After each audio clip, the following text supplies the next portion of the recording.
Hi விவோஸ், இன்னைக்கான காத்தி Revathi serial பற்றி தான் இந்த வீடியோக்குள்ளே பார்க்க போகிறோம். வீடியோ ரொம்பவே இன்ட்ரெஸ்டிங்காகவும் பரபரப்பாகவும் போயிட்டுருக்குன்னே சொல்லலாம். நம்ம சாமுண்டீஸ்வரி முன்னாடியே பார்த்தீங்கன்னா நம்ம ரேவதி எதிர்த்து பேசி நம்ம கார்த்தி கூட வாழ போகிறேன் அப்படின்னு சொல்லிட்டு நம்ம சந்திரகலாவையும் ஒரு ஆறை விட்டுட்டு போயிடுறாங்க.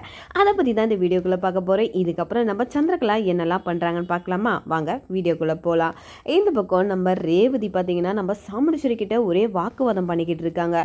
நீங்கள் ஒரு அம்மாவாக இருந்தால் எனக்கு நல்லதை செஞ்சுருப்பீங்க. உங்களோட கௌரவத்துக்காக பார்த்து என்னோட வாழ்க்கையை அழிக்க நினச்சிருக்கீங்க. அப்போ நான் உங்களை நம்பி தானே என்னோட வாழ்க்கையை உங்கள் கையில் கொடுத்தேன். கண்ணை மூடிக்கிட்டு உங்களை நம்பினேன். நீங்கள் எனக்கு திருப்பி என்ன செஞ்சீங்க? என்னோட வாழ்க்கையை அழித்து என்னை கனடாவுக்கு அனுப்பணும் அப்படின்னு சொல்லிட்டு நீங்கள் முயற்சி பண்ணியிருக்கீங்களா? அது தப்பு இல்லை. அப்போ நான் எப்படி உங்களை இதுக்கப்புறம் நம்புவேன் அப்படின்னு சொல்லிட்டு இதுக்கு மேலே ஒரு நிமிஷம் கூட இந்த வீட்டில் நான் இருக்க மாட்டேன். அதனால் என்னோட மாமா கூட தான் நான் வாழ்வேன். இனிமேல் என்னோட மாமாவை தான் நான் முழுக்க முழுக்க நம்ப போகிறேன் அப்படின்னு சொல்லிட்டு நம்ம சாமுண்டீஸ்வரி கண்ணு முன்னாடியே சொல்கிறாங்க. அப்போ நம்ம சாமுண்டீஸ்வரி கண்ணு முன்னாடியே சொல்லிட்டு போயிட்டு அவங்களோட பொட்டி படுக்கை எல்லாத்தையும் எடுத்துகிட்டு வந்துடுறாங்க. எடுத்துகிட்டு நான் போக தான் போகிறேன், நான் போக மாட்டேன்னு மட்டும் நினைக்காதீங்க அப்படின்றாங்க. அப்போ சாமுண்டீஸ்வரி வழக்கம் போல் பார்த்தீங்கன்னா துப்பாக்கியை எடுத்து அவங்க நெத்தியில் வச்சுக்கிறாங்க. வச்சுட்டு நீ ஒரு அடி முன்னாடி எடுத்து வச்சுனா நான் இப்போவே சுட்டுப்பேன் அப்படின்றாங்க. ஆனால் எதுக்குமே ஆசராமல் நம்ம ரேவதி பார்த்தீங்கன்னா நம்ம சாமுண்டீஸ்வரி கிட்ட எதிர்த்து பேசுகிறாங்க. அம்மா, நீங்கள் சின்ன வயசுலேருந்தே நீங்கள் என்னை இந்த மாதிரி பிளாக்மெயில் பண்ணி தான் என்னை எங்கேயுமே விடாமல் உங்கள் வழக்குள்ளேயே என்னை வச்சுருந்தீங்க. இதுக்கப்புறம் நான் உங்களோட கூண்டுக்குள்ளே நான் இருக்கவே மாட்டேன். நான் இதுக்கப்புறம் சுதந்திரமாக பறக்க போகிறேன். அதுவும் என்னோட மாமா கூட நான் சந்தோஷமாக இருக்க போகிறேன் அப்படின்னு சொல்லிட்டு நம்ம ரேவதி அங்கே திட்டவட்டமாக சொல்லிடுறாங்க. உடனே சாமுண்டீஸ்வரி எதையுமே நினச்சி கூட பார்க்கல நம்ம ரேவதி இப்படி பேசுவா அப்படின்ட்டு. ஏன்னா அந்த வீட்லேயே ரேவதியை தான் ரொம்பவே அவங்க நம்பினாங்க. ஆனால் நம்ம ரேவதியை நம்பினாங்கன்றதை விட ரேவதியை எந்த அளவுக்கு அவங்க யூஸ் பண்ணியிருக்காங்க அப்படின்றது இப்போ நல்லாவே நம்ம ரேவதிக்கு தெரிஞ்சிருச்சு. அதனால் ரேவதி சொல்கிறாங்க, நீங்கள் என்ன வேணால் பண்ணிக்கோங்க. இப்போ கூட நீங்கள் கையில் வச்சுருக்க பொருளை வச்சு நீங்கள் ஷூட் கூட பண்ணிக்கோங்க. அதை பற்றி நான் கவலையே படமாட்டேன் அப்படின்றாங்க. இதை கேட்ட உடனே நம்ம ராஜராஜன் மயில் எல்லாருமே அதிர்ச்சியாக பார்க்குறாங்க. ரேவதி என்ன ரேவதி? அம்மாவோட உயிர் ரேவதி. அதை பற்றிலாம் எனக்கு கவலை கிடையாதுக்கா. இதுக்கப்புறம் இவங்க சொல்கிறதுக்கெலாம் நான் கீழ்ப்படிஞ்சு போனேன்னா என்னோடய வாழ்க்கையை நான் மொத்தமாக முடிச்சுக்கணும். அப்புறம் என்னோடய லைஃப்பில் நான் வாழ்ந்ததுக்கு அர்த்தமே கிடையாது. ஒரு பொண்ணா அவங்களுக்கு செய்ய வேண்டிய விஷயம் எல்லாமே நான் செஞ்சுட்டேன். ஆனால் ஒரு அம்மாவா எனக்கு செய்ய வேண்டிய எந்த ஒரு விஷயமா அவங்க எனக்கு செய்யலை. அவங்களோட கௌரவம் தான் அவங்கள தடுத்துருக்கு. அவங்க கௌரவத்தை வச்சு அவங்க வாழ்ந்துக்கிட்டோமே அப்படின்னு சொல்லிட்டு நம்ம ரேவதி கடுமையாக எல்லாருக்கிட்டே பேசுகிறாங்க. இதெல்லாம் பார்த்துக்கிட்டு ஓரமாக நின்று நம்ம சந்திரகலா ரசிச்சுக்கிட்டே இருக்காங்க. நான் இதை தாண்டி எதிர்பார்த்தேன். உங்கள் குடும்பம் இந்த மாதிரி சின்ன பின்னமாக பிரியணும். இதை வச்சு நான் கேம் விளையாடுறேன். இதுக்கப்புறம் என்னோட ஆட்டம் ஆரம்பம் அப்படின்னு சொல்லிட்டு நம்ம சந்திரகலா என்ன பண்ணுறாங்கன்னா வாலண்டியர் ரேவதி கிட்ட போகிறாங்க. ரேவதி கிட்ட போயிட்டு நீ கார்த்தி பக்கம் போவே கூடாது, அந்த கார்த்தி கூட நீ வாழவே கூடாதுன்னு சொல்லிட்டு போய் வாலண்டியர் நம்ம ரேவதியோட கையை பிடிக்கிறாங்க. ரேவதி சொல்கிறாங்க, சித்தி என்ன அம்மா கிட்ட நல்ல பேர் வாங்கணும் அப்படின்னு சொல்லிட்டு இப்போ நீங்கள் நாடகம் ஆடுறீங்களா? உங்களோட நாடகத்தை நம்புறதுக்கு நான் ஒன்றா அம்மா கிடையாது, சரிங்களா? நீங்கள் என்னென்ன பண்ணீங்க, என்னோட வாழ்க்கையில் நீங்கள் என்னென்ன செஞ்சீங்க எல்லாத்துக்கும் நான் பொறுமையாக இருக்கிறேன். ஆனால் என்னோட பொறுமையை நீங்கள் சோதிச்சிங்கன்னா அவ்வளோதான் சித்தி, நீங்கள் ஒழுங்காக என் கை மேலேருந்து கையை எடுத்துருங்க அப்படின்னு சொல்லிட்டு நம்ம ரேவதி வான் பண்ணிக்கிட்டு இருக்காங்க. ஆனால் திரும்ப நம்ம சந்திரகலா பார்த்தீங்கன்னா நம்ம ரேவதியை விருப்பேற்றிக்கிட்டே இருக்காங்க. அதனால் ஒரு கட்டத்துக்கு மேலே நம்ம ரேவதியால் பொறுமை தாங்க முடியல. அதுவும் கார்த்தியை பற்றி பேசுகிறாங்கல்ல, சும்மா இருப்பாங்களா? ஓங்கி ஒரு அறை விடுறாங்க. அப்போ ரேவதி, என்னையே நீ கை நீட்டி அடிச்சிட்டியா அப்படின்றேன். ஆமாம், என் பொறுமையை நீங்கள் ரொம்ப சோதிக்கிறீங்க. நீங்கள் யார் முதல்ல? எங்கள் அம்மாவையே நான் இப்போ ஒதுக்கி வச்சுட்டேன். அப்புறம் எப்படி உங்களை நான் இது பண்ணுவேன்?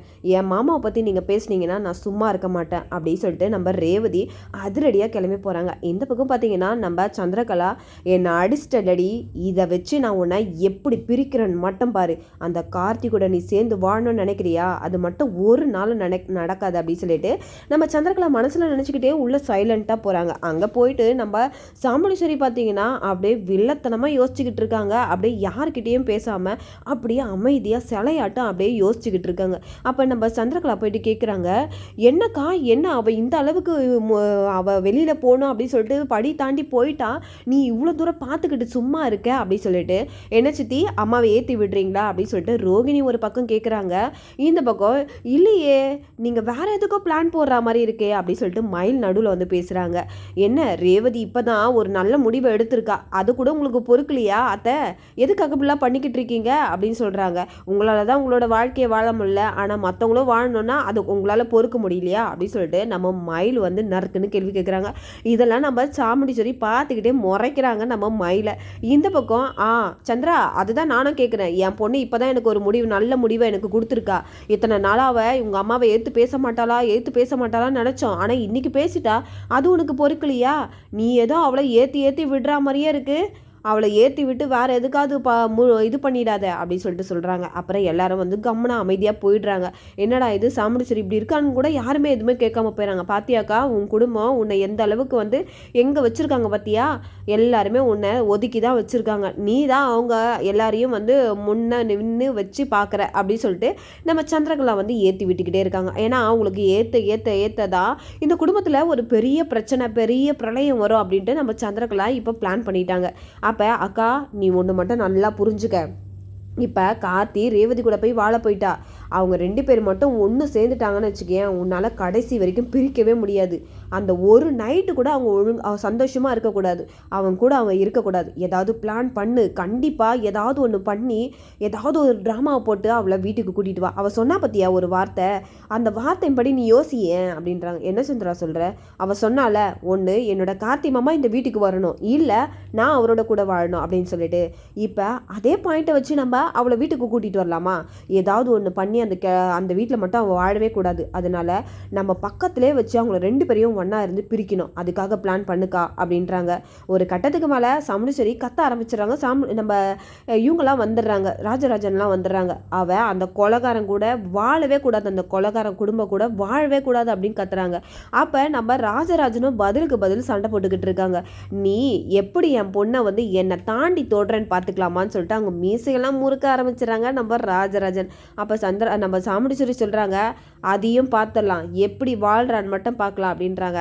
அப்புறம் கத்தம் ஒன்று இவங்களாம் வந்ததுக்கப்புறம் இவங்க சவால் விட்டு போயிடுறாங்களா. அப்போ சந்திரா பிடிச்சி திட்டுறாங்க, அக்கா உனக்கு கொஞ்சமாச்சும் அறிவு இருக்கா? இப்போ வந்து நீ இந்த மாதிரிலாம் பேசுனீன்னா நாளைக்கே அவங்கள நீ மனசு மாற்றி நம்ம கூட்டிகிட்டு வரா மாதிரி ஒரு நம்ம நடிப்பு நடித்தா எப்படிக்கா நம்புவாங்க? ஐயோ ஆமாம் சந்திரா, நான் இதை புரிஞ்சிக்கவே ஒரு கோவத்தில் நான் கத்திட்டேன் அப்படின்றாங்க. சரி அந்த கோவத்தை எப்படி எல்லாரையும் சால்வ் பண்ணுற மாதிரி நம்ம கொஞ்ச நேரம் யோசிக்கிற மாதிரி நம்ம யோசிக்கலாம். அப்போ ரேவதியை நினச்சி நீ அழுவுக்கா. கண்டிப்பாக இந்த வீட்டில் இருக்கவங்க எல்லாருமே வந்து கொஞ்சமாச்சும் யோசிப்பாங்க. ஐயோ அம்மாவுக்கு ரேவதி மேலே பாசம் இருக்குது, அதனால இது பண்ணுறாங்க அப்படின்னு சொல்லிட்டு கொஞ்சம் அப்படியே அந்த நம்பிக்கை வரும். அந்த நம்பிக்கையை நம்ம வர வச்சுட்டு நம்ம ரேவதியை எப்படி போயிட்டு நம்ம எப்படியாவது நம்ம ரேவதியும் அந்த கார்த்தி பையிலையும் நம்ம எப்படியாவது கூட்டிகிட்டு வந்துடலாங்க்கா. உனக்கு பிடிக்கலனாலும் பிடிச்சாலும் அந்த கார்த்தியை நம்ம பக்கத்துலேயே வச்சுக்கிட்டு நம்ம ரேவதியும் அவனையும் ஒன்றும் சேர விடாமல் நம்ம ஏதாவது பிளான் பண்ணணும். அதுக்கு ரேவதி ஒத்துப்பாளா? அவள் ஒத்துக்கிற மாதிரி நீ நடிக்கணும், அப்போ தான் அவள் ஒத்துப்பா. நான் ஏதோ தப்பு பண்ணிட்டேம்மா, என்னை மன்னிச்சிரு, இதுக்கப்புறம் நான் எதுவுமே இது பண்ண மாட்டேன், எனக்கு பிடிச்சாலும் பிடிக்கலனாலும் அவன் இந்த வீட்டுக்கு வந்து வாழட்டும் அப்படின்னு சொல்லு. மொத்தமாக அவனை பிடிச்ச மாதிரி அவனை ஏற்றுக்கிற மாதிரிலாம் நடிக்காத.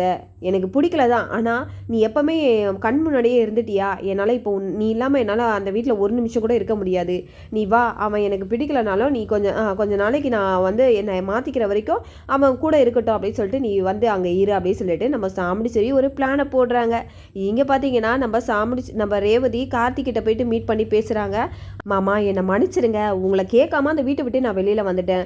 இதுக்கு மேலே அம்மா பேச்சை கேட்டுக்கிட்டுலாம் என்னால் அந்த வீட்டில் சகிச்சுக்கிட்டுலாம் இருக்க முடியாது, என்னை மன்னிச்சிருங்க. நீ எதுக்கு ரேவதி என்கிட்ட மன்னிப்பு கேட்குற? உன்னோட விஷயம் எனக்கு புரியாதா அப்படின்னு சொல்லிட்டு நம்ம ரேவதியும் நம்ம கார்த்தியும் சாமி கும்பிட்டு 2 பேருமே வந்து அந்த தாலியை எடுத்து அவங்க கழுத்தில் போடணும் அப்படின்னு சொல்லிட்டு ரேவதியும் ஆசைப்படுறாங்க. அதுக்கப்புறம் குங்குமத்தெல்லாம் வச்சு விட்டு நம்ம பாட்டி வீட்டில் கொஞ்ச நாள் இருக்கலாம்.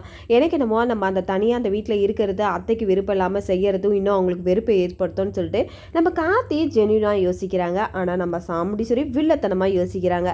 இந்த பக்கம் நம்ம பாட்டி வீட்டுக்கு கூட்டிகிட்டு போகிறாங்க. நீண்ட நாளுக்கு அப்புறம் நம்ம பாட்டியோட அந்த சந்தோஷம் வந்து அவங்களுக்கு நிறைவேறிச்சுன்னே சொல்லலாம். நம்ம கார்த்தியும் ரேவதியும் ஒன்று இருக்கணும் அப்படி சொல்லிட்டு தான் நம்ம பாட்டியை ஆசைப்பட்டாங்க. இப்போ அதன்படியே நடந்ததுனால நம்ம பாட்டி ரொம்பவே சந்தோஷமாக இருக்காங்க.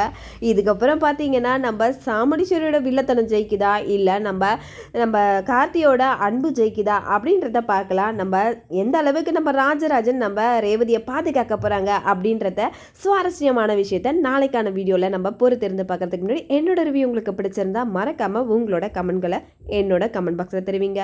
வீடியோ பார்த்துட்டு இருக்கவங்க எல்லாருமே என்னோட சேனலுக்கு சப்போர்ட் பண்ணுங்கள். தேங்க்யூ.